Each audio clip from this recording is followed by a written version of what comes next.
La Edad Media.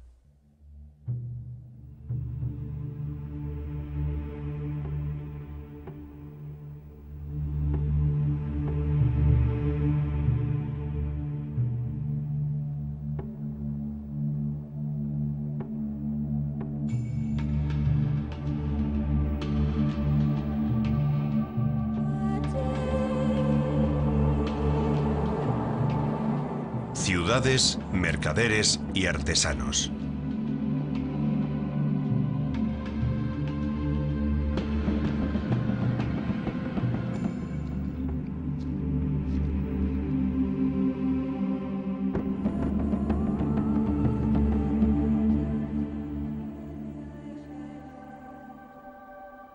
En los primeros siglos de la Edad Media, las calzadas bien trazadas y pavimentadas, heredadas del Imperio Romano, se deterioran y acaban siendo casi impracticables. Las nuevas carreteras que se construyen, a menudo adoquinadas con guijarros, forman recorridos tortuosos que se adaptan a la orografía del paisaje, trazando curvas y eludiendo obstáculos naturales. La gente humilde se desplaza a pie, mientras que mercaderes y burgueses viajan en carros o carrozas impulsados principalmente por bueyes, mulos y asnos, que con su trote cansino permiten viajar y transportar bienes sin demasiadas sacudidas.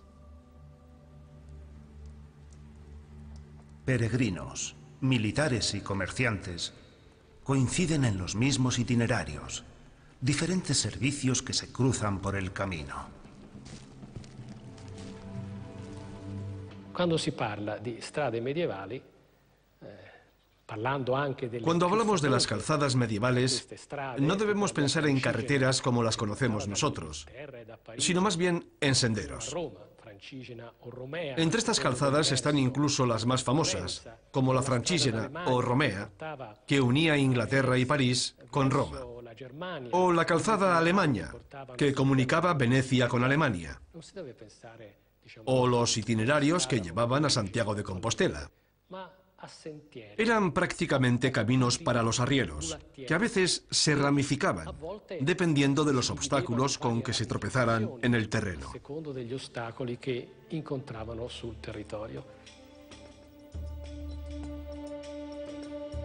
Tras el duro golpe provocado por la caída del Imperio Romano, hubo que esperar a los siglos IX y X para hablar de nuevos tiempos.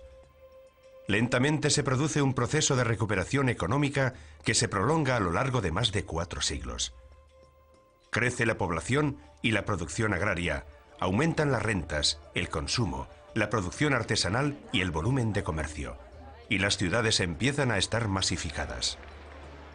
A partir de los siglos IX o X aproximadamente, empieza a aumentar la población. Pero, ¿por qué sucede esto? En primer lugar, porque se suavizan las condiciones negativas que impedían el crecimiento de población e incluso provocaban su disminución. ¿Y cuáles eran esas condiciones negativas? Las epidemias. Italia, el mundo mediterráneo, toda Europa, sufrió devastadoras epidemias de peste en el siglo VI, que se prolongaron a lo largo del siglo VII e incluso buena parte del VIII. Después desaparecieron.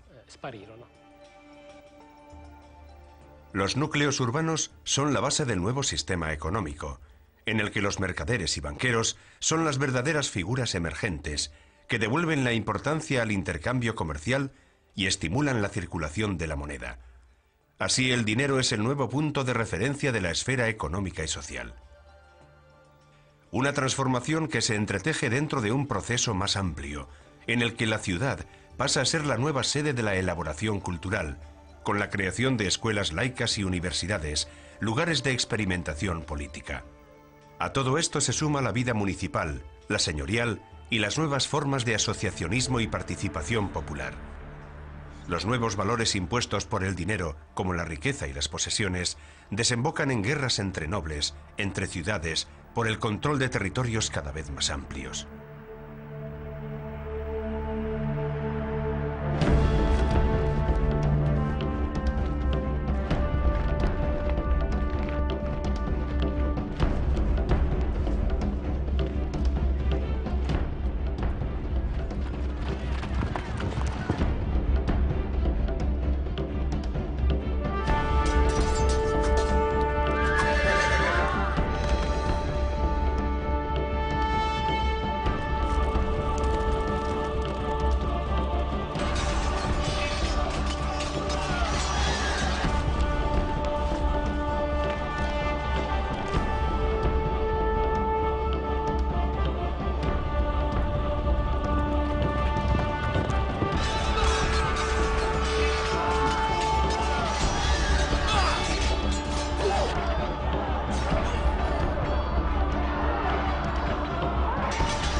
En esta época las calzadas recobran nueva vida, tras largos siglos de inseguridad e inactividad debido a la escasez del comercio y el estancamiento de la economía.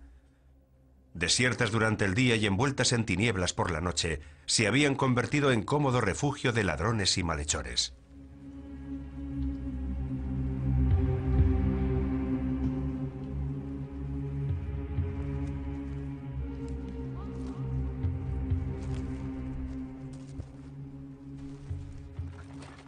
La distancia que se recorre en una jornada de viaje es muy reducida, 30 kilómetros como máximo.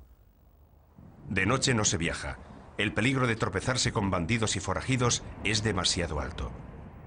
Es preferible refugiarse durante las horas nocturnas en una posada o buscando hospitalidad en una aldea.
Las murallas son el símbolo de la ciudad.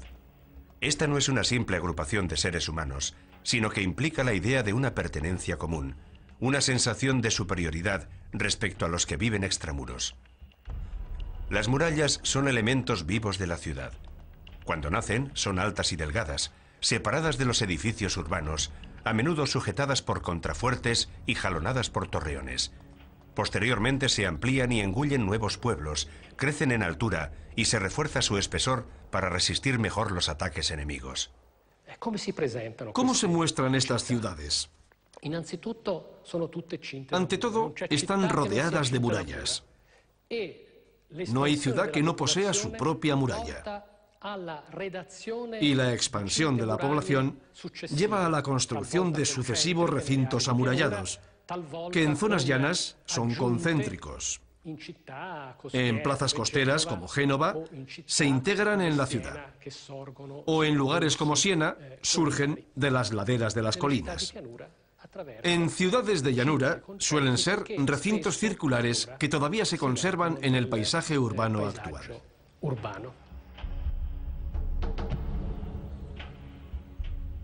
El recinto amurallado se abre al exterior solamente a través de las puertas, que se abren al amanecer y se cierran al caer la noche, como se suele hacer en casa hoy en día.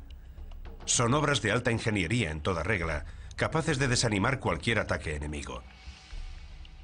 También permiten a la ciudadanía cobrar un peaje por entrar en la ciudad y registrar a cualquier persona o mercancía que entre en el espacio urbano.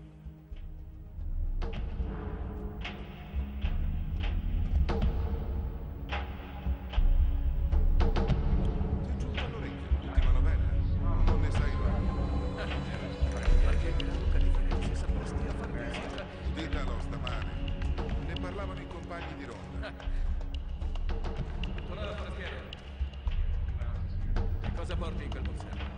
Cosa vuoi? Io non ho niente con me, soltanto Facci vedere cosa porti. Facci vedere che non ho fatto.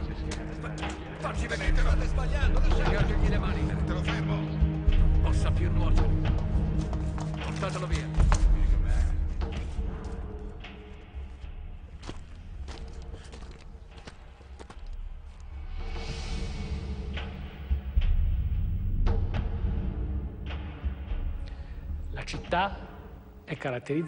Aparte de este sistema de defensa, la ciudad se caracteriza por la presencia de la catedral.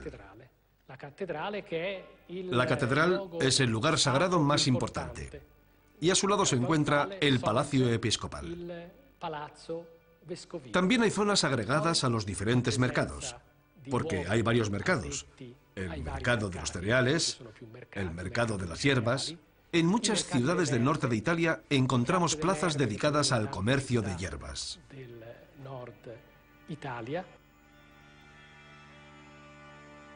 El trazado urbanístico de las ciudades no se ciñe a esquemas preconcebidos. Se renueva adaptándose a los cambios de los habitantes, creando nuevos espacios para el trabajo, las relaciones sociales, la vida privada, institucional, cultural y espiritual. La exigencia de nuevos espacios lleva a la necesidad de aprovechar mejor los ya existentes, obliga a ampliar las murallas de la ciudad o a reestructurar zonas concretas. Las únicas reglas de la planificación urbanística medieval son la espontaneidad, la necesidad y la irregularidad.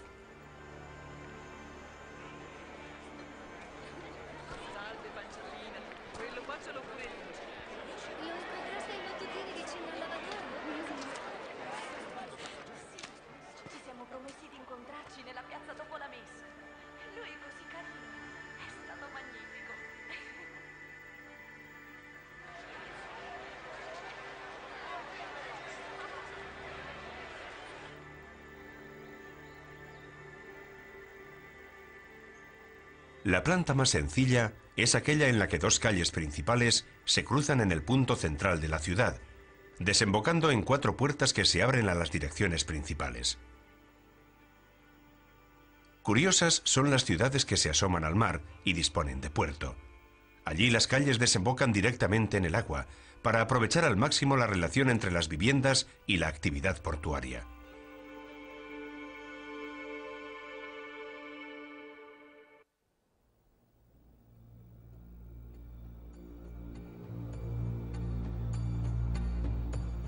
La nueva figura del mercader, impulsor y resultado de las transformaciones en el ámbito económico y social de la Edad Media, también está ligada al progresivo centralismo que asumen las ciudades a partir del año 1000.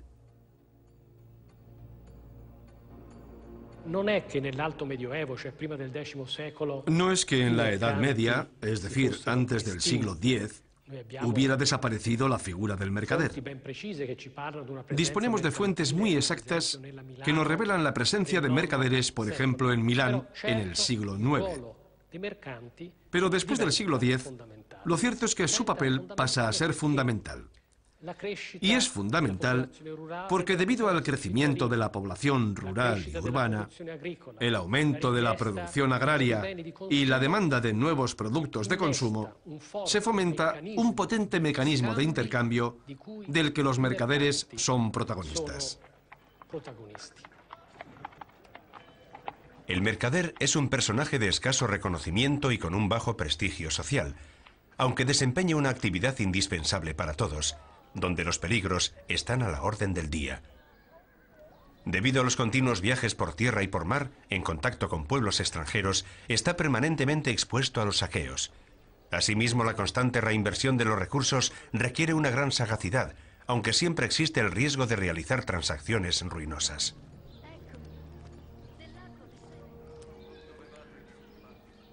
En primer lugar, si comercias en el mercado, deberás realizar ante todo contratos lícitos. Así obtendrás una buena reputación y no dirán que te enriqueces repentinamente, ni tendrás que preocuparte de que la fama de usurero te persiga a ti y a tus hijos.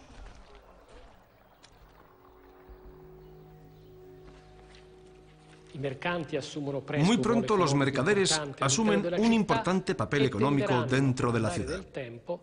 Con el tiempo, irán adquiriendo también un protagonismo político de primer orden.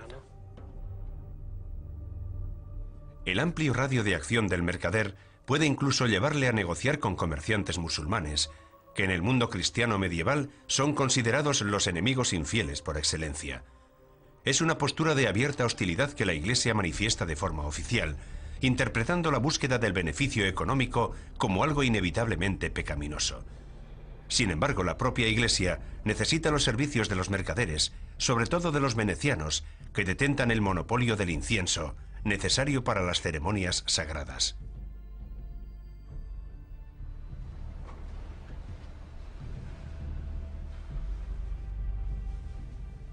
En el mundo de los mercaderes, a todos los niveles, la propia ambición impulsa a los hombres a salir de la misma situación que por otro lado les ha facilitado su ascenso. Los más ricos se cuelan a hurtadillas entre la alta aristocracia y los demás, dependiendo de sus posibilidades, compran poco a poco una nobleza de categoría inferior. En la mayor parte de los casos, la propiedad inmobiliaria o la adquisición de un despacho, con frecuencia ambas cosas, permiten el ascenso de una posición a otra. El peso dei mercanti è fortissimo, ovviamente. Evidentemente, el peso de los mercaderes es tremendo en las ciudades del centro norte, algo menor en las ciudades de la Italia meridional, donde el desarrollo mercantil queda frenado por la monarquía centralista de Nápoles. Pero el papel de los mercaderes es muy importante también en algunas ciudades del centro y norte de Europa, especialmente en las grandes urbes flamencas, como Brujas, Gante, Ypres.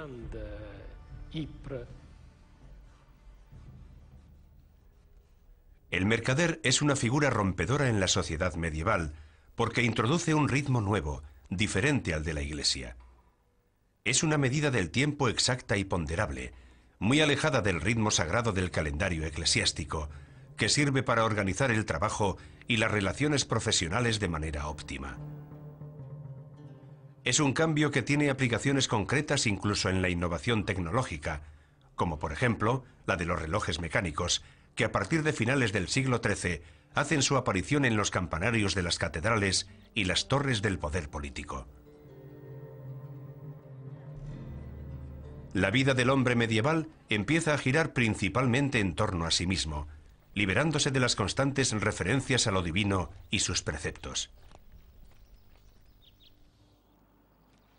Las aspiraciones, los deseos y las ambiciones personales empiezan a adquirir mayor importancia.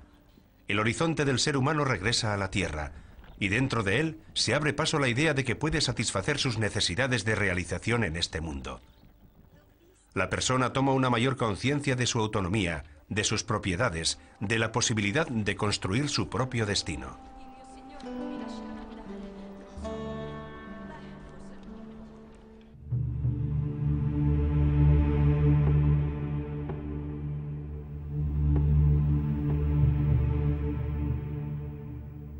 En la sociedad medieval, donde las relaciones personales y las recomendaciones son la principal credencial para tener alguna posibilidad, hay que tener cuidado con no invadir ciertos intereses y saber adaptarse al contexto en el que uno vive.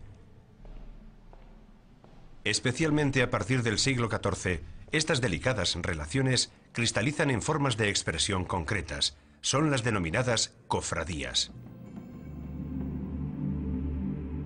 Con las rentas de dicha cofradía, el hospital está dotado de camas, sábanas, mantas y todo lo necesario para atender a los pobres y peregrinos. Las cofradías, que agrupan a personas variopintas unidas por un oficio común, tienen la función de asistencia mutua, de defensa de los intereses y de contrataciones en los negocios públicos. Su red de contactos les permite disponer de privilegios en todas las situaciones de urgencia en las que sus miembros puedan encontrarse, desde problemas con la justicia hasta la necesidad de tener un sitio en el hospital. Para ser admitido en una cofradía hay que pasar por una iniciación ritual. A menudo el individuo debe jurar sobre el Evangelio, que antepondrá el interés del grupo al propio, o que se abstendrá de crear polémicas o adoptar posturas que pudieran generar confusión y anarquía. El que quiera entrar a formar parte debe respetar las reglas. A cambio obtendrá un apoyo incondicional y podrá desarrollar un verdadero aprendizaje de la vida comunitaria. A pesar de su función de protección social en una sociedad fuertemente desequilibrada, es precisamente dentro de las cofradías donde surgen focos de violencia que sumen a la ciudad en un baño de sangre, en medio de la crisis económica que golpea a los municipios en los siglos XIII y XIV.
A partir del siglo XI, el progresivo renacimiento de las ciudades y el comercio implican un renovado uso y una mayor circulación de la moneda.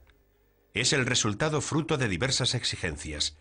Por un lado, la necesidad del comerciante local de disponer de un instrumento para el intercambio de mercancías y productos, y por otro lado, la expansión cada vez mayor de las rutas comerciales, que requiere una moneda reconocida a nivel internacional. En esta actividad bancaria, los italianos pronto pasan a ser protagonistas a nivel internacional.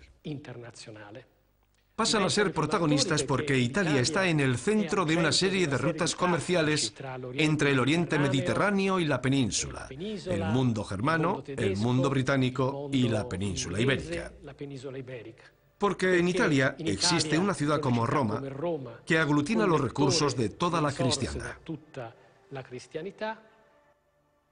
La acuñación se convierte en una práctica importante para las autoridades públicas con la elección del tipo de metal a utilizar, oro, plata y metales bajos, y con la posibilidad de establecer auténticas políticas monetarias, con repercusiones no solo en la esfera económica, sino en la política propiamente dicha.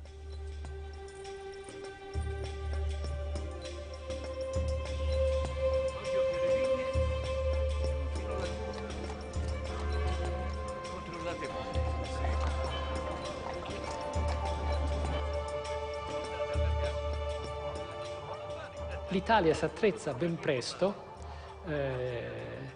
a coniare. Italia enseguida se equipa para acuñar sistemas monetarios totalmente innovadores. Como referencia se toma la moneda de oro acuñada en 1253, primero en Génova e inmediatamente después en Florencia. Pero la supremacía de Florencia se impone abrumadoramente y favorece el retorno de la moneda áurea a Occidente después de varios siglos. Porque anteriormente las únicas monedas de oro que circulaban por la zona mediterránea y Occidente, aunque de forma esporádica, eran la bizantina, es decir, el besante, y la árabe, el dirham. Con el florín se reinstaura la acuñación áurea en Occidente.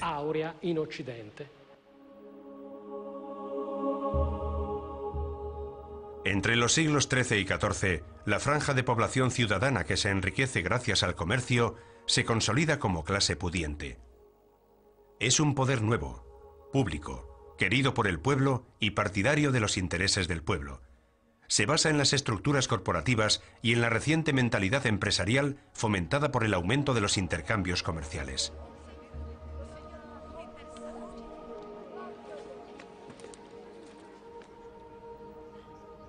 El mercader enriquecido se inclina por adoptar los símbolos externos propios de las clases nobles tradicionales. Esto implica estar a la altura de los compromisos rituales de la aristocracia, la caza, las fiestas o las mansiones, pero también concertar matrimonios ventajosos en un intento de adquirir títulos nobiliarios, cambiando riqueza por prestigio.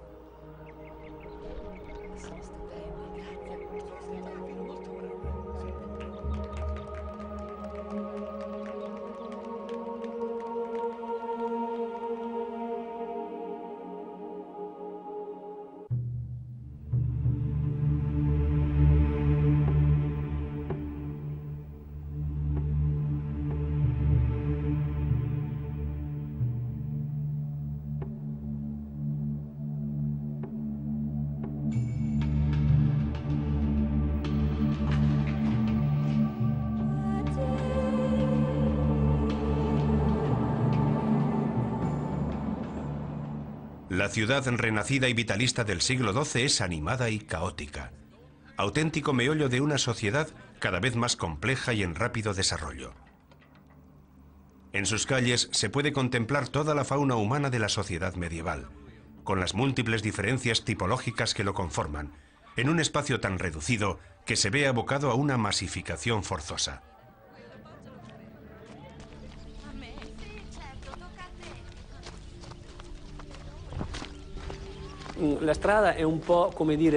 La calle es, por así decirlo, el lugar donde el hombre medieval hace su vida. El ser humano de nuestros días, acostumbrado a las comodidades de nuestro estilo de vida, ha perdido la noción de vivir al aire libre, tan típico de la Edad Media. La calle lo era todo. Las viviendas principales formaban un continuo entramado donde proliferaban soluciones arquitectónicas a base de porticados, que encontramos en muchas ciudades italianas, como por ejemplo Bolonia, Turín y Padua.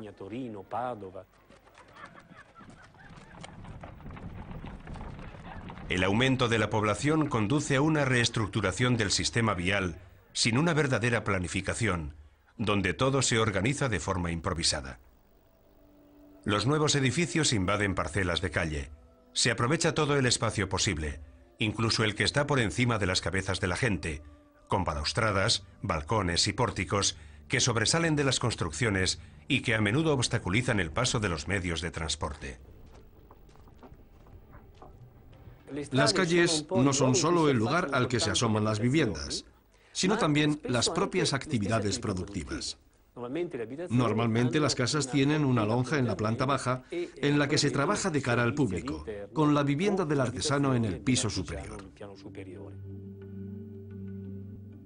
Las calles de la ciudad medieval difieren mucho entre sí, dependiendo de que sea un núcleo grande o pequeño, en terreno llano o en pendiente, de origen antiguo o de nueva construcción. Aparte de las calles principales, se crea un tupido entramado de callejones secundarios, a menudo oscuros y sin salida, más parecidos a madrigueras, con edificios salientes que los hacen más sombríos y los protegen de las inclemencias del tiempo. Cuando yo comencé, propuse escribir la verdad acerca de las cosas que vi y oí.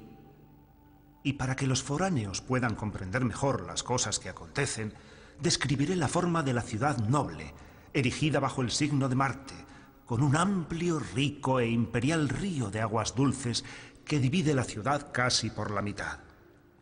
De ambiente templado, a resguardo de vientos malignos, escasa de terreno, repleta de buenos frutos, con ciudadanos armados, altaneros y pendencieros, y rica en ganancias prohibidas, bien dotada y temida, más que amada por las tierras vecinas debido a su grandiosidad. La ciudad está muy poblada y es prolífica por su buen ambiente. Los ciudadanos son de buenas costumbres y las mujeres bellas y engalanadas. Las casas son muy hermosas, llenas de elementos artísticos. Por dicha razón son muchos los que acuden a verla desde países lejanos, no tanto por necesidad, sino por la bondad de los oficios y artes y por la belleza y ornamento de la ciudad.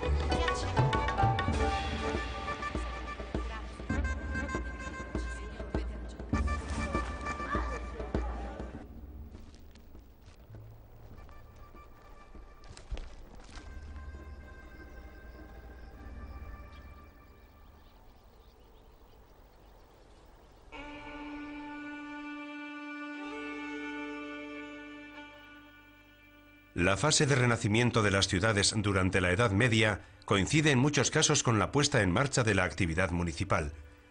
Los ayuntamientos son fruto de una exigencia de autonomía, representan el intento de autogobierno de las ciudades y su desvinculación tanto de la tutela de los obispos como del poder lejano de reyes y señores feudales. Las ciudades cambiantes establecen formas de representación concretas dentro de la burguesía urbana, capaces de definir su propia política, de desarrollar su poder de decisión para expresar las necesidades de sus habitantes hasta sus últimas consecuencias. Algunas llegan a autoproclamarse municipios libres. Uno de los fenómenos más importantes que fomenta este crecimiento surge del nacimiento de sistemas de asociacionismo, lo que nosotros llamamos corporaciones o hermandades, fraterías, para ser más precisos. Porque de hecho, los miembros se llamaban hermanos, o si utilizamos la expresión típica del mundo germano e inglés, guild o gremio. A menudo su importancia va más allá de la perspectiva disciplinaria del aparato productivo, de la competitividad o de la garantía de la calidad del producto. Por ejemplo, el pan debía estar elaborado según ciertos criterios, sin impurezas. Pero también ejercían una fuerte influencia en la gestión municipal. Tanto es así que frecuentemente son los priores de las artes, como los llaman en Florencia, los que toman las riendas del gobierno. Es un fenómeno más bien italiano, pero también se produce a nivel europeo, sobre todo bien entrado el siglo XIII. Las clases pudientes de la ciudad no se limitan a reafirmar su autonomía y dominio público intramuros, sino que proceden a una progresiva expansión en todo el territorio circundante, creando una serie de estados territoriales que se identifican con su ciudad capital, gobernados por las autoridades ciudadanas. La ciudad disfrutará de todas las antiguas libertades y libres costumbres. Un hombre libre solo podrá ser multado por un delito menor, siempre que la multa sea proporcional a este delito. Solo podrá ser castigado por un grave delito de modo proporcional a la gravedad de este delito, pero sin perder su feudo. Los condes y los barones solo podrán ser multados por sus iguales y proporcionalmente al delito cometido.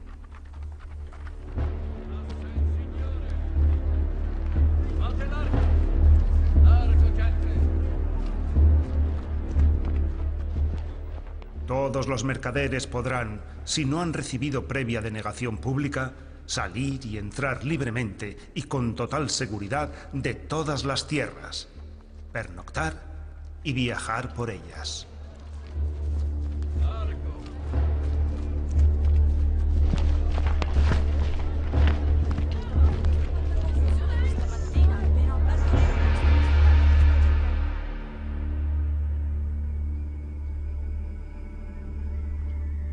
El agua es un elemento importante en la estructura urbana. Proporciona sistemas de defensa y vías de transporte al mismo tiempo. Los puentes tienden lazos entre los diferentes barrios y sectores de la ciudad. Inicialmente están formados por barcazas ancladas al lecho del río, pero pronto se convierten en sólidas estructuras de piedra y madera. La calle medieval es ruidosa. En las esquinas se forman frecuentemente grupos de hombres que charlan animadamente. Los vendedores ambulantes anuncian a voz en grito las bondades de su mercancía. Cerca de los bancos y en las tiendas callejeras se llevan a cabo continuas transacciones. Las viviendas, pequeñas e incómodas, animan a las personas y sobre todo a los niños a pasarse el día en la calle, contribuyendo a crear más bullicio y confusión.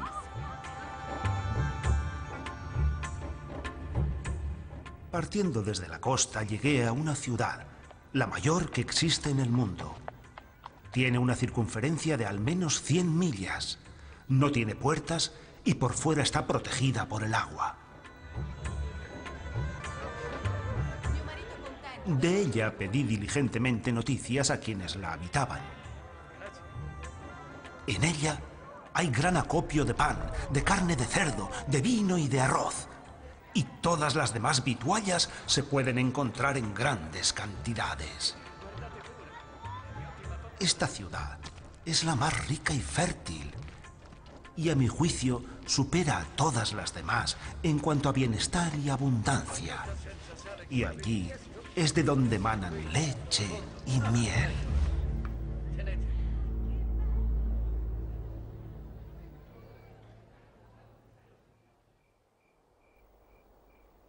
Al caer la noche, las calles dedicadas al trabajo ceden su protagonismo a los callejones dedicados al ocio, una merecida recompensa tras una larga jornada de fatigas. Hay muchas tabernas. Son amplios espacios dotados de lumbre y muchas mesas, donde se puede comer, beber vino y jugar a los dados. Son lugares caóticos frecuentados por las capas sociales más bajas, donde con frecuencia se alternan animadas charlas con violentas disputas.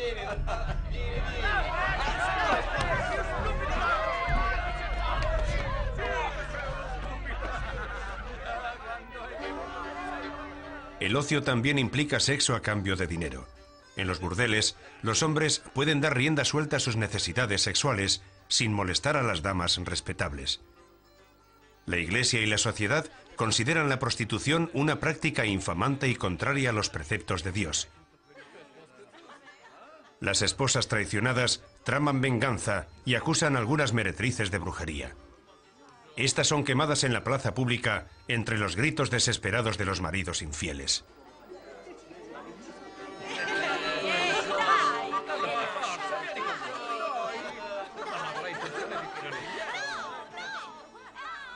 Habrá que esperar al siglo XIV para que la prostitución sea aceptada y gestionada directamente por las autoridades municipales, ya que será considerada un servicio de utilidad pública.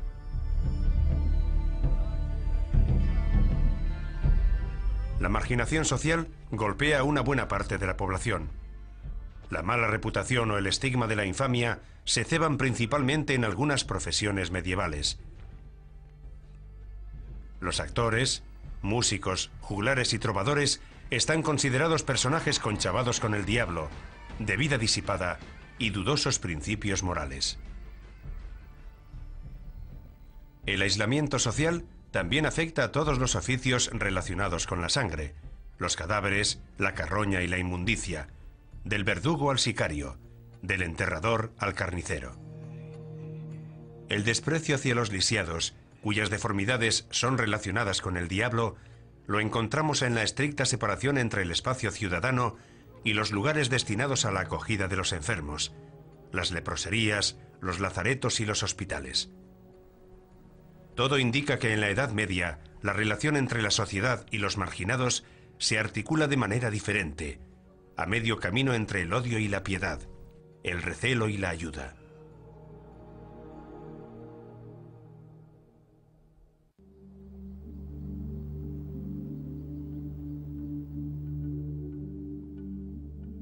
El verdadero centro neurálgico del poder y del espacio urbano medieval es la plaza, lugar abierto a los encuentros y la representación pública. Destino asignado a las diversas actividades públicas, alberga las ejecuciones punitivas más emblemáticas. Los ladrones son azotados, trasladados en cepos, se les marca el pómulo con un hierro candente y se les corta una oreja. Los sodomitas son quemados en la hoguera, los blasfemadores arrastrados por la lengua con una tenaza. Una advertencia para el resto de la población, pero también un macabro pasatiempo en una sociedad donde la violencia está a la orden del día.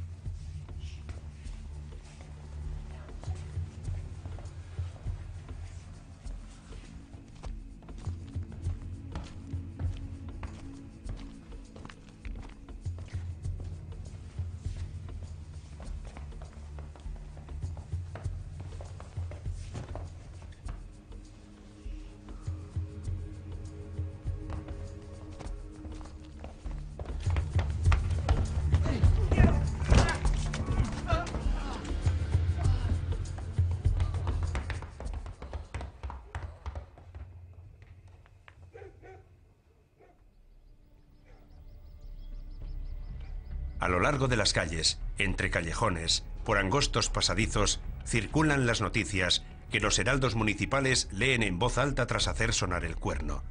Las autoridades públicas notifican las sentencias judiciales, los castigos y el día y la hora de las ejecuciones públicas, que son utilizadas como medidas disuasorias para el público asistente. Fate attenzione, gente! Ciò che dico è storia. Il bene vince sulle tenebre. La giustizia trionfa.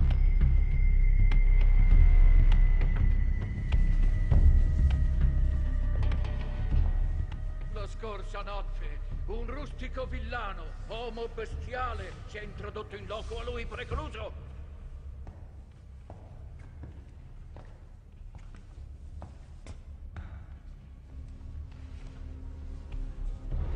Egli ha sottratto gioielli di mirabile valore.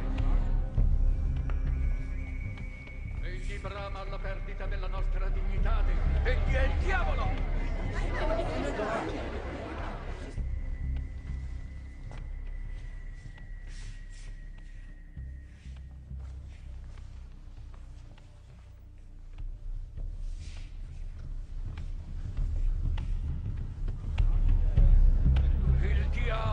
fa regnare ogni malizia e fa rubatore di professione.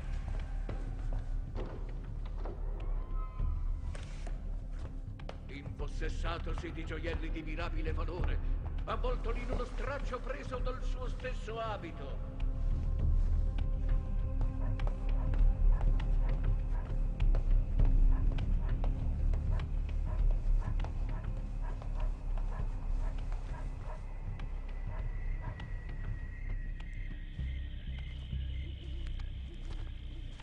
Coperto di lerciume, col volto rozzo, egli si nascose in una selva e ivi fu catturato. E la luce del Signore nostro Gesù Cristo splende anche nelle tenebre.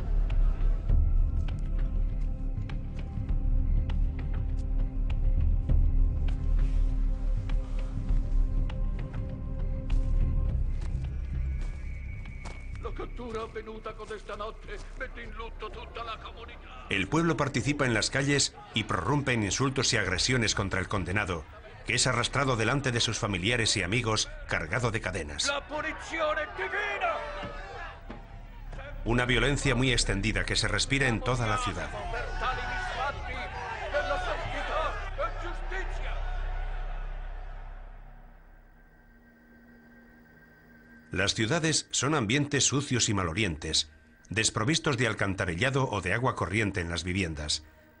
Los servicios higiénicos públicos se hallan ocultos en algún callejón, entre los angostos muros de dos edificios. No son más que un agujero cubierto por una tapa de madera.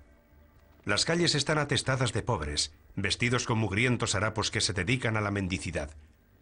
Muchos exageran su condición mediante trucos, para conmover aún más a los transeúntes y recibir más limosna.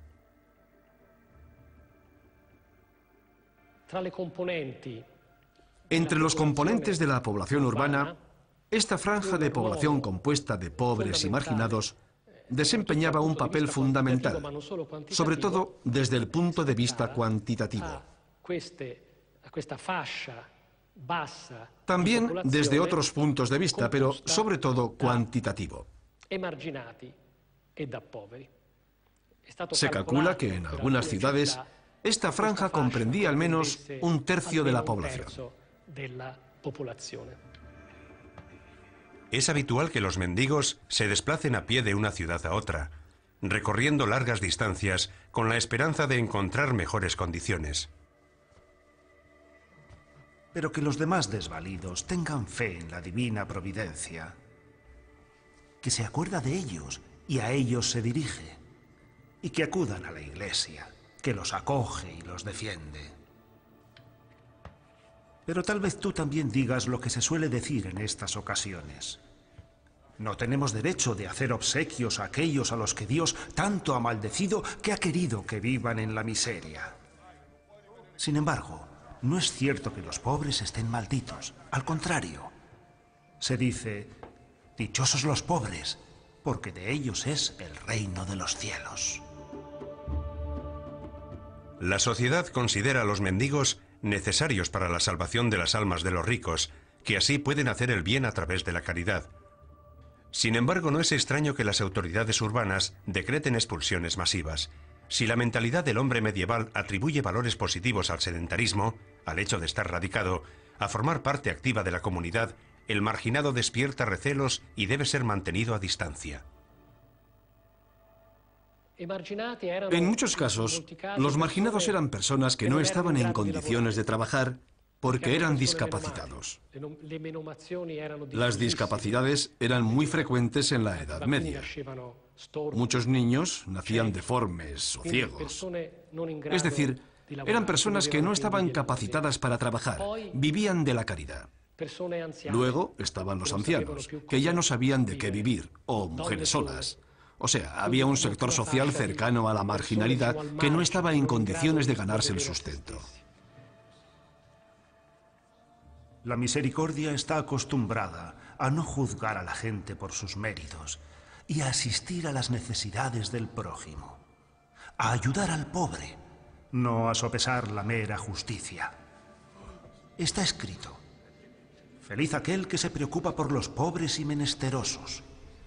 aquel que tenga compasión de ellos, que comparta su misma naturaleza, que comprenda que el rico y el pobre son criaturas del Señor, que sepa santificar los propios frutos recogidos y guarde una parte para los pobres. En definitiva, si tienes para hacer el bien, no lo dejes para mañana diciendo, ya daré mañana. Podrías perder la oportunidad de dar.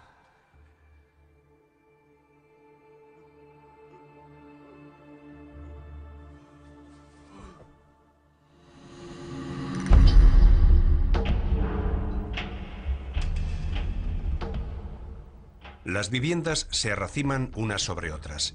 Con frecuencia alcanzan los 5 o 6 pisos, subdivididos en varios apartamentos donde vive más de una familia.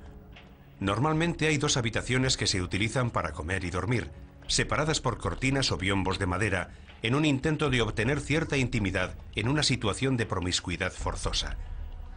En la planta baja, asomadas a la calle, las tiendas de los artesanos se convierten en una especie de prolongación de su propia vivienda. Los artesanos especializados en los diferentes oficios, a menudo sin salir de su gremio, se agrupan en determinados barrios, donde acaban tomando calles enteras que reciben el nombre del oficio que en ellas se practica.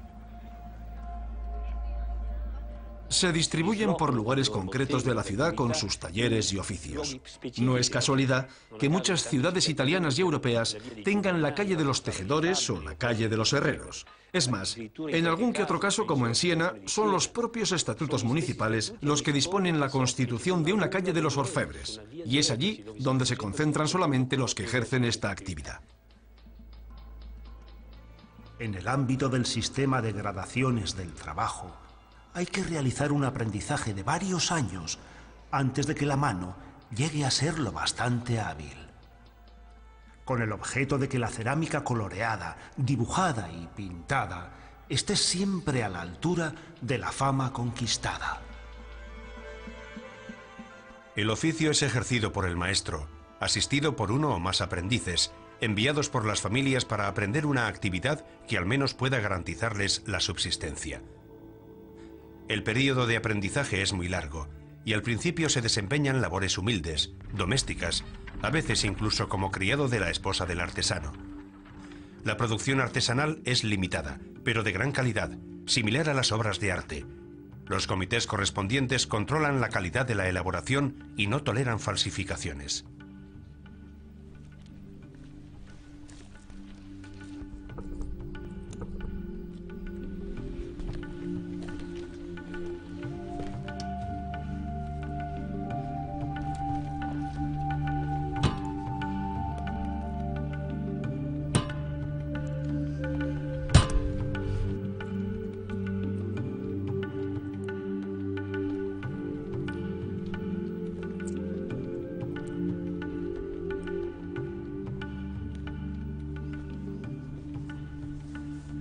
La técnica no debe faltar en el taller del artesano.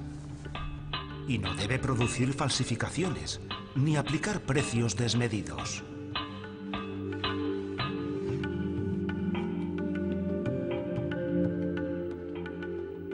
Las vasijas deben ser siempre de calidad superior y a precio de mercado, so pena de ser suspendido de empleo.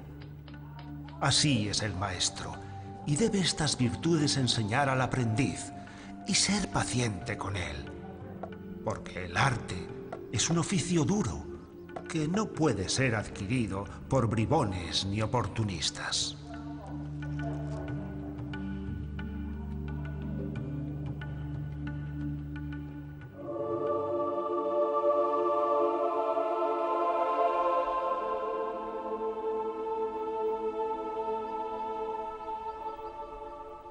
En plena Edad Media, muchos reflexionan acerca de lo que representa la ciudad. Algunos la describen como un lugar caótico, depravado, lleno de gente, violento, donde las culturas se confunden entre sí. Otros alaban su belleza, su dinamismo, su riqueza, y la consideran una especie de vanguardia de la vida civil. La ciudad parece oscilar entre la imagen de Babilonia y Jerusalén, imágenes dispares que reflejan la complejidad y las contradicciones del entorno urbano medieval. una forma y un espacio que la Edad Media recupera y rescata tras siglos de declive, y que representa uno de los elementos más característicos de la entonces incipiente Europa, además de ser una de las grandes contribuciones que la civilización medieval ha aportado a la sociedad moderna.